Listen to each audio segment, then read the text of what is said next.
Yes, everyone. So welcome to the next video. So we're going to be looking at deciding which pairs to take on. Now, this is a question that many traders have, especially in the beginning of their journeys as they're finding out their strategy. And a smart thing to do would obviously ask your mentors or any good friends, just asking them, which pairs do you think are best? Which ones show the best movements? And usually they're all going to say the same thing. USD pairs, AUD pairs, CAD pairs, whatever it may be. Personally, I've got a set of currency pairs that I always look at, and then some others that might be fundamentally backed, which I may look at, once in a while on a weekly time frame, for example. So I would suggest that you have a limited amount of pairs that you can observe. Weekly, this could be between 3 to 6 pairs. Daily, this could be 2 to 3 pairs only. I really would not go any more than that, because once you start going over 3 pairs a day, especially if you're trading intraday, you're really going to start getting flustered and confused, because it's not confused, but you start losing a grip of what's going on in the markets, because there might be different news releases. So you've got to catch up on them, understand what happened. On a weekly time frame, this is what I would suggest. So go for pairs that have clearer fundamental biases, so you know the general direction of price movement. Now, that's the key thing that I teach. Between the technical and the fundamental side, choose pairs that make sense and pairs that you actually understand where they're going to go, because then your technical could simply just slot into your fundamentals, and then you're clear to have a good week if your risk management is on point and everything else. Another thing, choose pairs that are nicely moving. So I've particularly mentioned right here, do not choose consistently consolidating pairs like e.g. Euro GBP. I've had a few incidences where I would get an amazing risk to reward trade, 5 pips stop loss or something, and it's moving really nicely. But it would move so slow because the two are quite correlated. Not correlated, but they're very close in price action, where there's not much divergence going on between their economies. So I would prefer if I would go for economies that diverge, where you have a clear bias that, okay, I need to buy the US dollar and I need to sell the CAD. Why is that? Because of blah blah blah.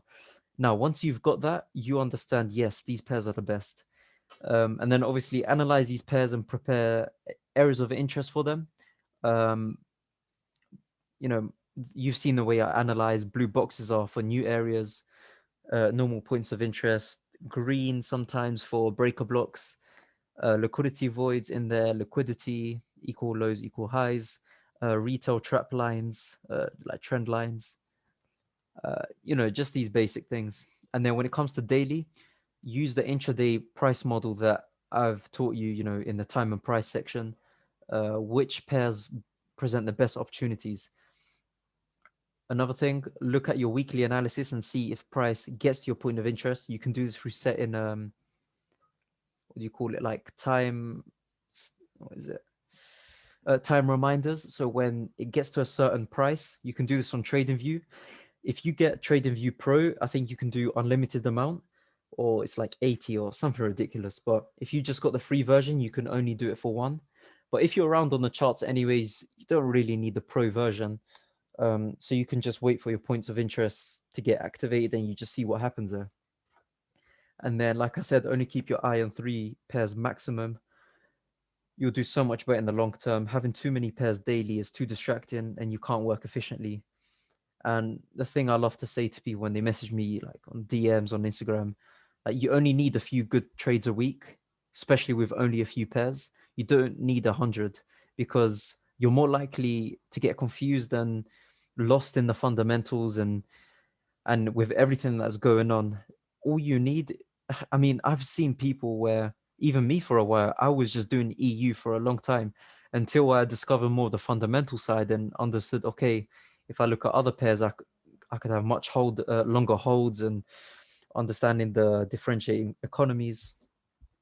So when it comes to my pairs, weekly, these are the ones I look at. EU, because it just shows, so the cleanest price action, I would say, is EU, GJ, and GU. These are the main three. Euro JPY sometimes presents nice movements as well. AUD USD, USD CAD. I put GBP JPY twice, and then CAD JPY.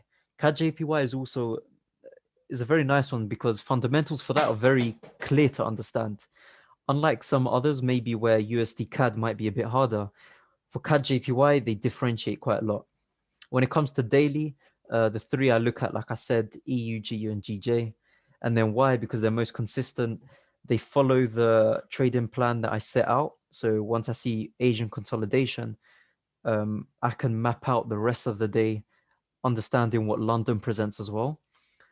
And just at the end of the day, nice movements as well. One thing I'd say is never rule out other pairs, but don't get flustered by them. So don't cover too many that you just forget about your main ones. And that's what I'd recommend. But as we get more into the fundamental section, you're going to realize you might pick up some pairs some weeks that that you may have not traded before, simply because there's an easy and it's really easy to understand the fundamentals. But anyways, guys, take care and I'll see you in the next video.